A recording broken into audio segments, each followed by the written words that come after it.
Ah, qué cómico. Oh, buenas noches. Me han encontrado leyendo una obra de culto. Ustedes disculparán.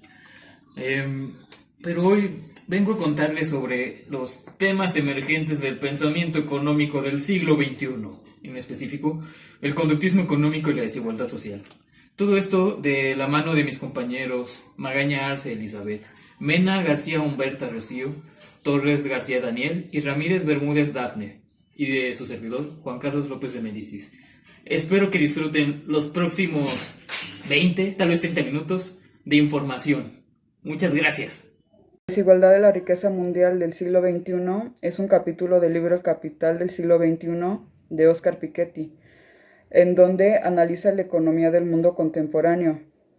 En este capítulo, Piketty resalta la desigualdad social que genera el capitalismo. Hay un repunte de desigualdad social en donde es alarmante la distribución de la riqueza mundial. En el ranking que hace cada año la revista Forbes, que empezó en 1987, habla sobre los multimillonarios del mundo, los cuales poseen una fortuna mayor a 10 millones de euros. Estas personas en 1987 solo eran 140. Con el paso del tiempo a la actualidad se ha multiplicado 10 veces. Eso quiere decir que actualmente esta lista la encabezan 1.400 personas, que representan al 1% de la población mundial. Y este 1% de la población mundial actualmente posee el 20% del capital neto mundial.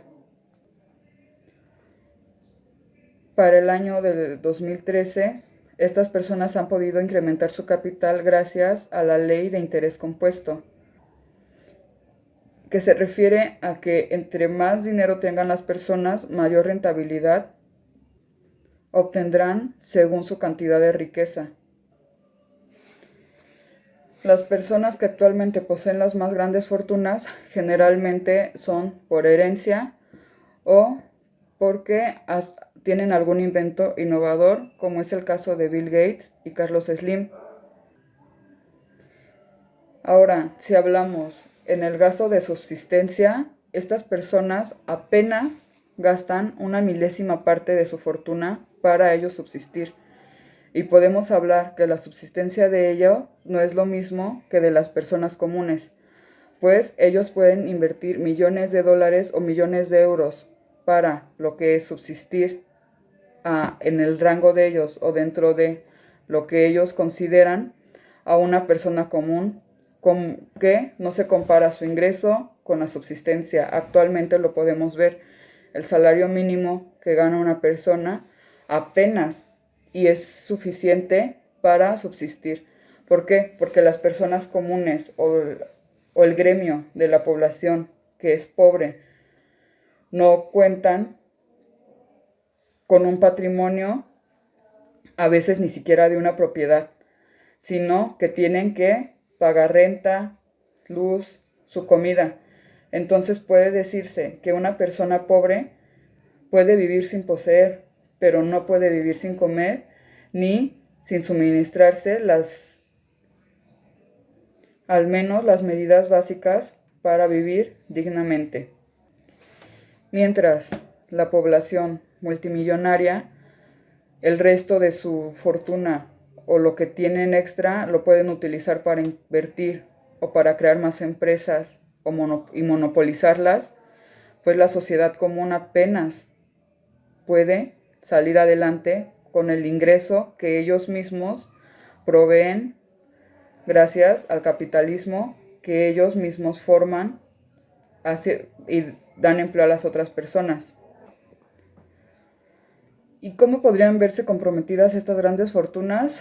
Puede pensarse que por la inflación, pero la inflación a estas personas multimillonarias solamente afectaría a las personas que tienen su dinero, que puede decirse durmiendo en bancos. Pero las personas que son ricas tienen otros métodos de eludir impuestos y disminuir el impacto de la inflación un poco desde ese lado, ¿no? Vemos actualmente muchas personas o muchas figuras públicas millonarias que hacen esto a través de fundaciones, etcétera, ellos pueden eludir impuestos y de esta forma pueden reducir un poco el impacto de la inflación. Y de no ser el caso, pues cuentan con asesores financieros que hacen girar su dinero y pues el dinero ahí está, ¿no? Al contrario, estas fortunas van incrementando en lugar de ir disminuyendo.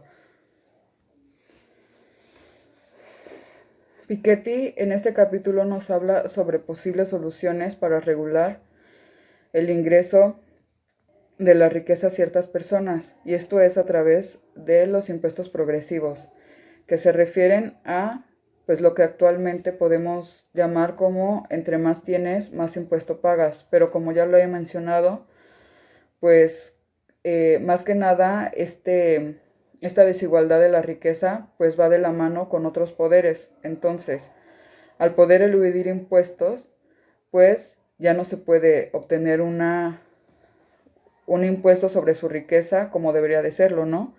Muchas veces pues saben evadir impuestos, ¿no? O sea, tenemos el ejemplo actualmente de estas campañas del Teletón, ¿no? Pues que es una invención de Verdugo donde pues él de esta forma puede evadir impuestos, pero el Teletón también se mantiene a donaciones voluntarias del resto poblacional. Entonces, pues aquí ya es una táctica muy buena para evadir el impuesto que debería de tener, ¿no? Al que debería de estar pues ligado a su fortuna como es. Entonces, pues mientras no haya una regulación sobre este interés progresivo, no hay manera de regular pues la riqueza, ¿no? Entonces no sería una opción a no ser pues que haya una regulación. Al no ser esto, pues entonces está la opción de crear un nuevo impuesto sobre el capital. Pues este nuevo impuesto podría inhibir el poder del capital y mantener un nuevo equilibrio. Otra posible solución que en el capítulo se conoce como una solución antinatural, pues sería una guerra, ¿no? Al no ser este el caso, pues también el crecimiento poblacional podría ayudar por la inflación que se genera y afectarían el control de los capitales personales. En dado caso que no llegue a haber un control en la desigualdad de la riqueza, pues esto tendría como resultado pues la caída del sistema y de la democracia. Hola, ¿qué tal? Hablaremos de la desigualdad social. Para conocer qué es la desigualdad social, abordaremos unos puntos y el primero de ellos es ¿qué es la desigualdad social? ¿Cuál es el origen de la desigualdad social? ¿Cuáles son los tipos de desigualdad social? ¿Causas de la desigualdad social? ¿Cuáles son las causas de la desigualdad social en nuestro país? ¿Cómo se manifiesta la desigualdad social en el mundo? ¿Y cómo impacta la desigualdad en la sociedad? Bien, como primer punto tenemos ¿qué es la desigualdad social? La desigualdad social es un problema que afecta el bienestar socioeconómico de los ciudadanos de un estado, comunidad o país. Las desigualdades sociales están íntimamente relacionadas con las injusticias sociales y en los casos más extremos resultan ser una violación contra los derechos humanos. Esto quiere decir que puede haber una desigualdad social, por así llamarlo, menor, que sea algún tipo de insulto, o bien una desigualdad social que afecte o se vea comprometida nuestra integridad física. Como segundo punto tenemos ¿cuál es el origen de la desigualdad social? Bien, hay una investigación que se realizó que nos data acerca del principio en la era neolítica, donde se encontraron unos individuos que fueron enterrados con armas y otros sin armas o herramientas. Los individuos que fueron encontrados con herramientas tenían un acceso a mejor alimentación que las personas que fueron enterradas sin estas herramientas. Vemos que hay una desigualdad social por un tipo de herramienta. ¿Cuál es el tipo de desigualdad social que existe hoy en día? Bien, una de ellas es la posición económica. Si bien sabemos, hay tres tipos de posiciones económicas, por así decirlo, o tres clases, que es alta, media y baja. pero dentro de ella también existen subdivisiones que son alta, media y baja. También existen tipos de desigualdad social como en la religión. Si bien sabemos, la religión católica es la más dominante en nuestro país y en el mundo, pero hay otras religiones que son religiones emergentes o que no tienen todo este tiempo como la religión católica, que sufren este tipo de desigualdad social por creer en un ser diferente. También existe la desigualdad social por género.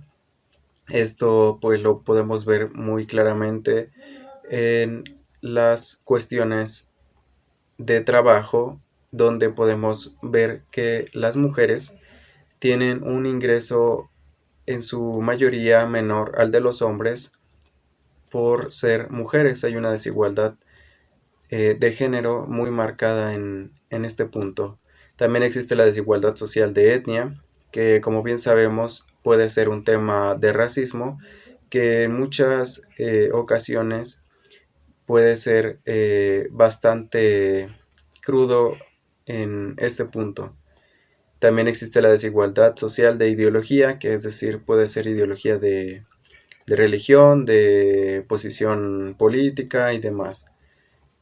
¿Cuáles son las causas de la desigualdad social? Bien, el principal motivo que ha generado la desigualdad social en el mundo es la corrupción de gobiernos, en especial en países en vías de desarrollo y en vías de desarrollo, como es el nuestro.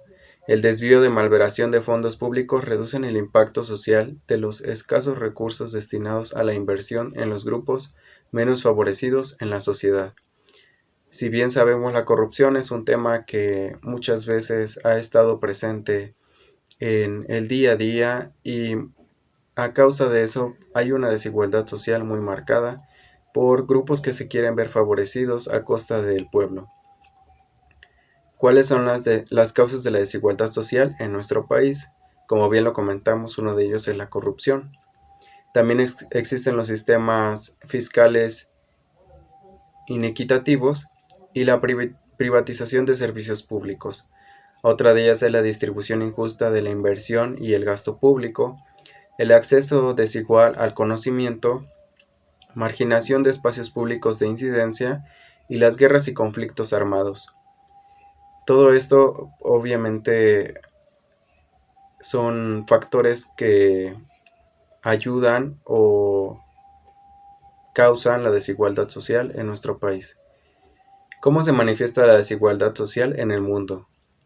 Bien, en general la desigualdad social ocurre en países subdesarrollados o en vías de desarrollo, como lo hemos comentado. Puede ser en nuestro país, que es un país en vías de desarrollo, y que también puede presentarse en países con niveles altos de desarrollo. Esto producto de la falta de educación, de mejores oportunidades en el mercado de trabajo y también por la dificultad de accesos a los bienes culturales. Como último punto tenemos cómo impacta la desigualdad en la sociedad. La desigualdad impide el avance social y acerba las divisiones sociales, pero no es inevitable. Además, las diferencias económicas y sociales aumentan la inestabilidad política y erosionan la confianza en los gobiernos, cada vez más influenciados por los más afortunados. Bien, hasta aquí la desigualdad social. La economía de la desigualdad es un artículo que utilizamos de manera externa para complementar nuestro tema. En él se habla sobre todo de la crítica y las propuestas de un autor llamado Amartya Sen. Él es economista, es de origen, es de la India y ha dedicado su vida al estudio de la pobreza. Incluso se ha ganado el premio Nobel por sus investigaciones.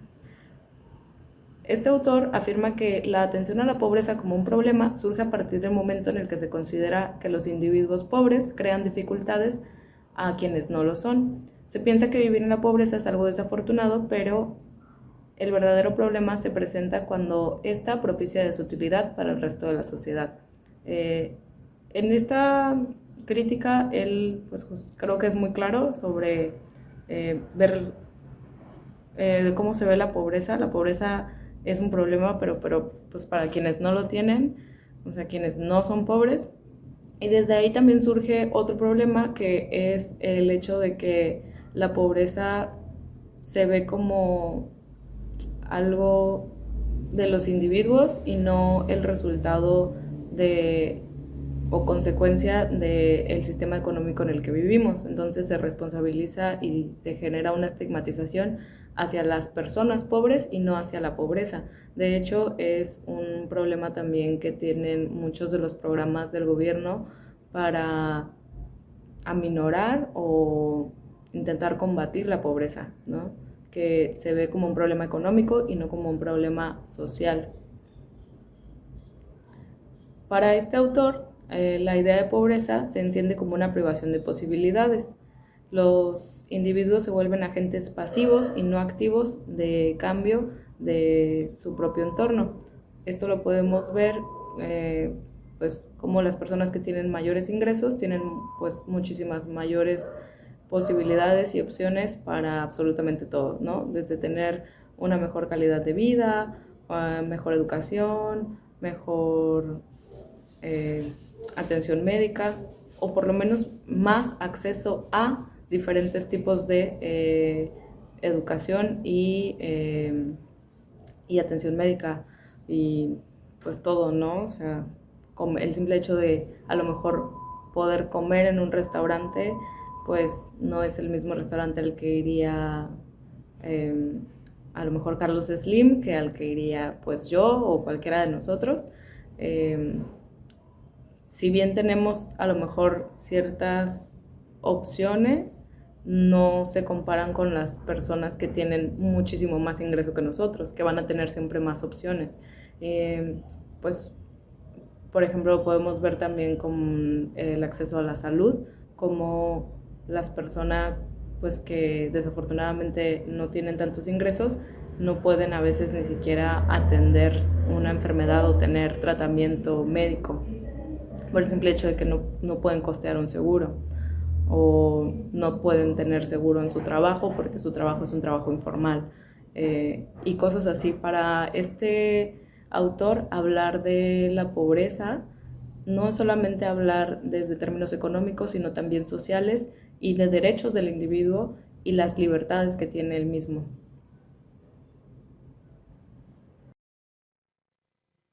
Ahora hablaremos de la economía del comportamiento de Richard Taylor. La economía conductual se compone de dos ciencias sociales como lo es la economía y la psicología. El primer artículo del tema se publicó en 1980 y pareció esto una revolución del paradigma de la economía. Pero esto no fue así. Más adelante les iré explicando por qué no fue una revolución como tal en 1980, ya que sus orígenes históricos son un poquito más atrás. Simón tiene una frase que nos dice y nos hace referencia a que la economía comportamental no es algo nuevo, diciendo que no hay economía no comportamental.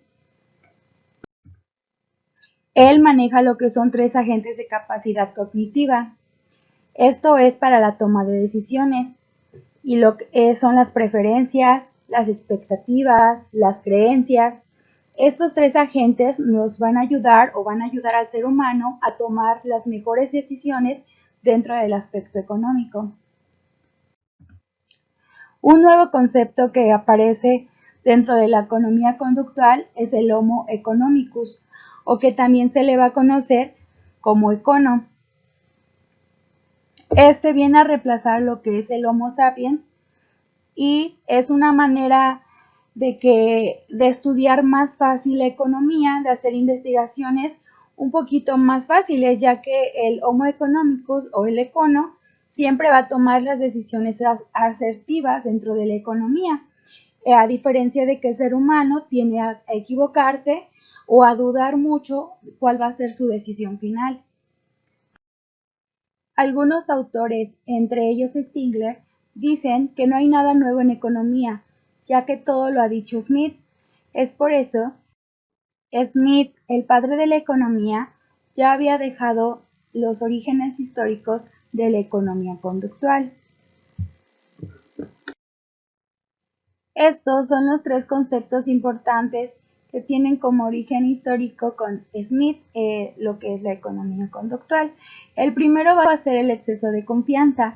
Esto es algo que todo ser humano tiene y que puede hacer que el hombre sobreestime su toma de decisiones. La segunda, que es la aversión a la pérdida, es esa sensación punzante que siente el humano ante la pérdida. Y el autocontrol es cuando te preocupas más del presente que de lo que va a pasar en 10 años. Bueno, como lo sabemos, la economía es una ciencia social, por lo cual su fundamento en gran parte va a ser la psicología. Es por esto que cuando un economista desea realizar una investigación, pero no está de acuerdo en utilizar la psicología, le será muy complicado, porque no puede ignorar la naturaleza humana, y pues el humano es el que está como un protagonista dentro de la economía. Por lo tal, el economista que está realizando una investigación va a tratar de formar su propia psicología, pero como no está formado, no es un psicólogo, es un economista, no va a poder hacer una buena psicología, entonces hará algo erróneo. Después de la Segunda Guerra Mundial, en los textos de economía, se empieza a perder un concepto de humanos y empieza a ser reemplazado por econos. La realidad es que la economía se maneja con humanos, pero el humano tiende a dudar mucho de su toma de decisiones y más aún en llevarlo a cabo. Por lo tal, retrasaba un poquito lo que eran las investigaciones de la economía y entonces ocupaban el concepto de econos, porque era lo ideal. El econo siempre iba a tomar la mejor decisión respetando el modelo que se estuviera trabajando dentro de la economía. Dentro de lo que son las teorías económicas descriptivas, podemos empezar a resolver una interrogante muy importante dentro de la investigación que más adelante vamos a ir desarrollando. Y esto es, empecemos por saber que la economía del comportamiento es totalmente un trabajo empírico, porque vamos a realizar investigación a partir del ser humano y de lo que pasa alrededor de la economía. Y en segundo, después de hacer un trabajo empírico, nos vamos a dar cuenta que por lo tanto la economía está basada a través de la evidencia de lo que van desarrollando estas investigaciones. Por lo tanto, podemos concluir que la economía es empírica. Bueno, entonces la interrogante más importante dentro de lo que es la investigación de la economía conductual es entender cómo toman decisiones las personas dentro del aspecto económico. Por lo tanto, economistas y psicólogos unen su trabajo para dar respuesta a este interrogante.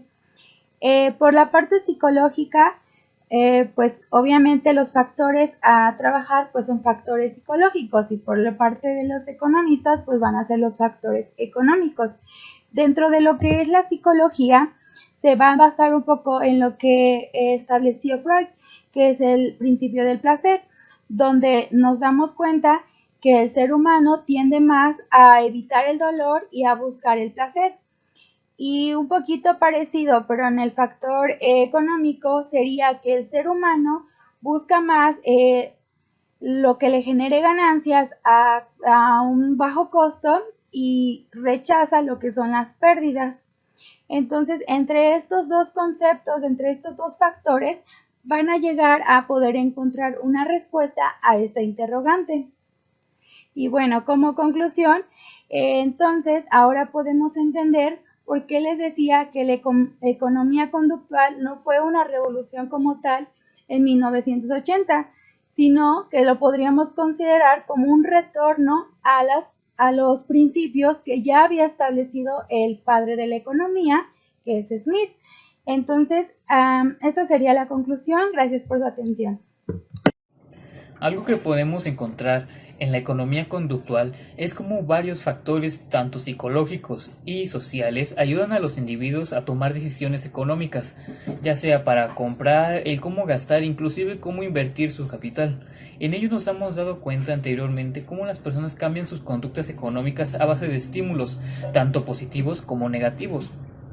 Todo esto nos ayuda a saber cuál sería la respuesta conductual en ciertos momentos, ante ciertas circunstancias.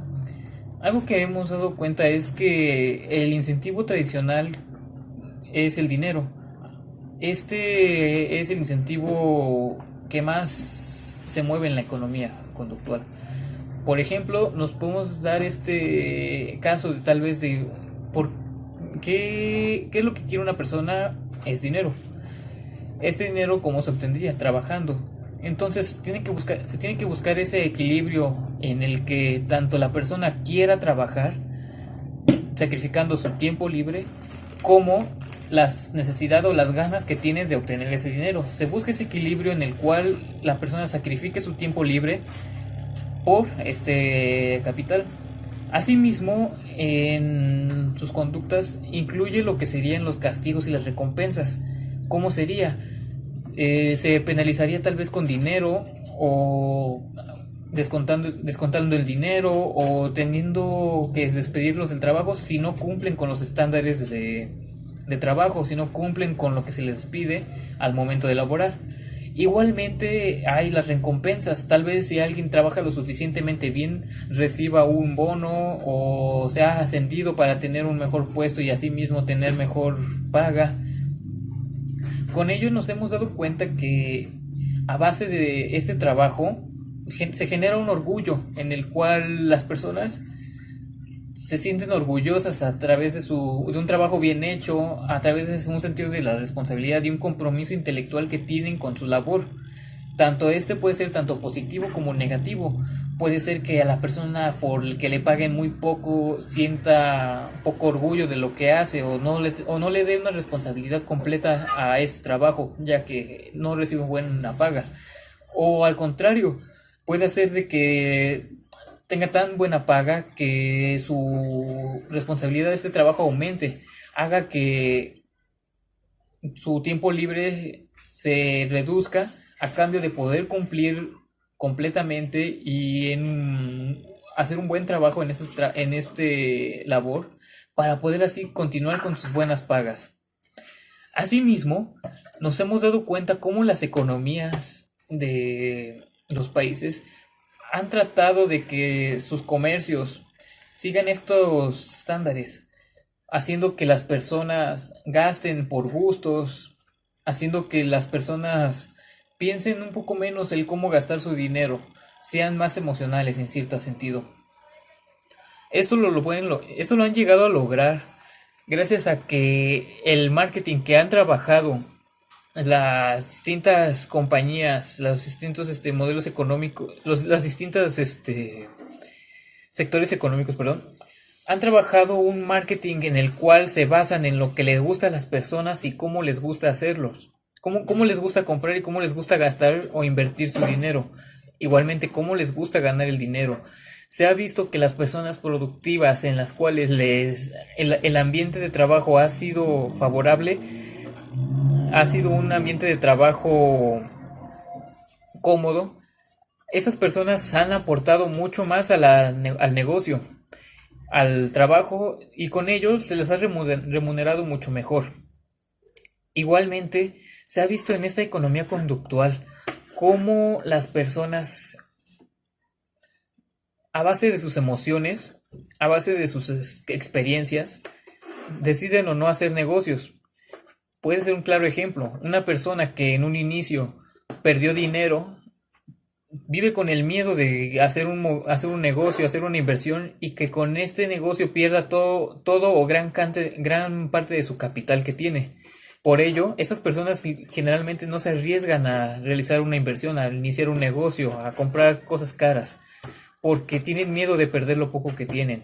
Asimismo, en caso contrario, hay gente que inicia un negocio y le sale completamente bien, inicia una inversión y le sale perfecto y tienen grandes ganancias. Estas personas se dieron cuenta y tuvieron la experiencia conductual de que una experiencia conductual positiva con estos negocios, los cuales los incitan a continuar haciendo estas acciones, a volver a repetirlas y con ello generando más riquezas inclusive. Todo esto nos ha ayudado a comprender que este tipo de economía se basa meramente en cómo las personas se comportan en sociedad y asimismo cómo ellos ven la economía en su parte psicológica. Ya que un gran ejemplo, otro ejemplo puede ser una persona puede llegar a un restaurante, a dos restaurantes y ve uno vacío y otro lleno. La persona no se van a plantear el por qué uno está lleno o por qué otro está vacío. Por lo general las personas se dirigen al que está lleno sin enfocarse de por qué beneficios les traería uno a otro, sino que se basan meramente en la mayoría social inclusive. Esto nos da como ejemplo cómo las personas a base de la sociedad, a base inclusive de una mayoría social, basan sus decisiones sin ni siquiera a veces cuestionarse el por qué las realizan.